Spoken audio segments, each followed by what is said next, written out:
Welcome to the Corporate Climb podcast. Today, we're discussing one of the most crucial skills for advancing your career, mastering corporate English. Simply being able to speak English isn't enough.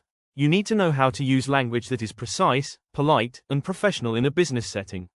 So today, we're focusing on the three most vital skills, sharing examples you can use right away: emailing, meetings, and presentations.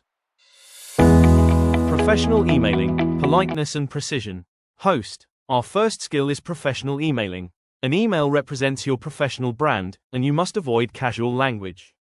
Core principle: politeness over directness. Example: instead of the direct, "I need the report now," use the more polite, "I would appreciate it if you could provide the report by 5 p.m.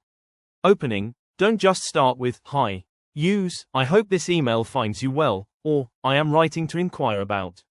This instantly shows respect. Key takeaway: always ensure you have a clear subject line, politeness, and an actionable closing, a clear call to action.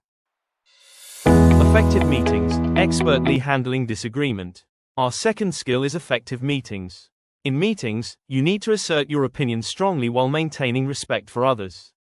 Core principle: assertiveness with diplomacy. Disagreeing. In business, you should never say something like, "That's a bad idea," when you disagree with a colleague. Alternative example: instead, say, "I see your point, however, I have a slight concern about the projected ROI."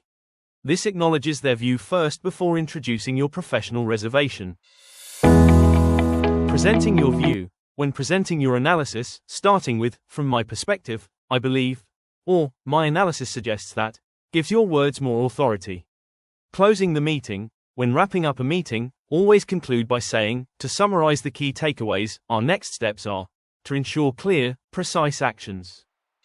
Presentation skills, flow and a strong conclusion.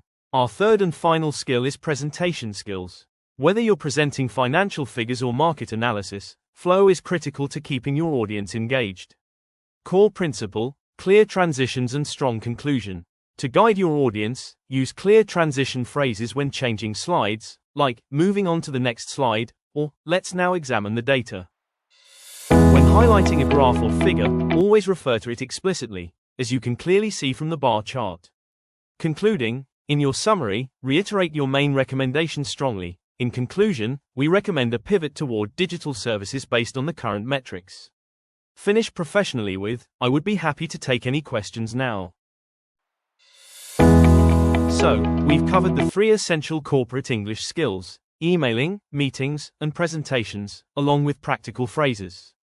Don't view these phrases as rigid rules. See them as guidelines to make your business communication more confident and effective. Start practicing these phrases today and make a real difference in your professional life.